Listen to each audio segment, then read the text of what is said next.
Welcome back to my Learn How to Fight series. So it's actually not true that you get more power if you're punching with your opponent or your target closer to you. Because think about it, I can't even get a full range of motion on this punch. Now, when I first started boxing, I had the same misconceptions as well. Well, if they're closer to me and I can hit them with more force, it's gonna make my punch harder.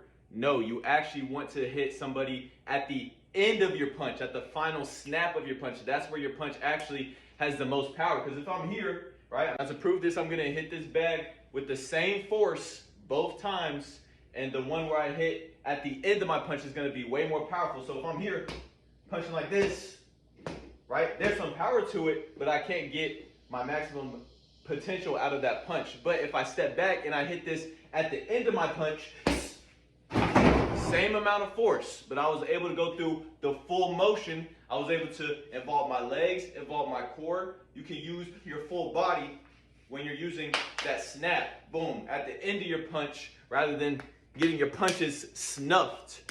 Now, how do you actually use this to your advantage in a fight? Well, one thing you can do is you can snuff your opponent's punches just by closing in that distance. For example, all right, nowhere in the rules of boxing or in the rules of a street fight, because there are no rules to a street fight, does it say the only contact I can make with my opponent has to be a punch or something like that. You can push your opponent, or what I do sometimes is I would literally just be on my opponent's body, because there's not much they can do when I'm right up next to them, right? And I'm pivoting around them like this, making direct contact with them. Think about it, if someone's on you like this, I mean, the best you can really do is throw some of these, and that's not really gonna do much.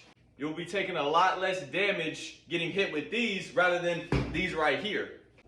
Now, in a street fight, something like that is very situational, because your opponent might be bigger than you or something like that. They might just grab you and put you in a chokehold or something like that, okay? So, but if you're in the boxing ring, that's where I would use that move, right? Just making direct contact with them, snuffing their punches, getting up in them. Pause.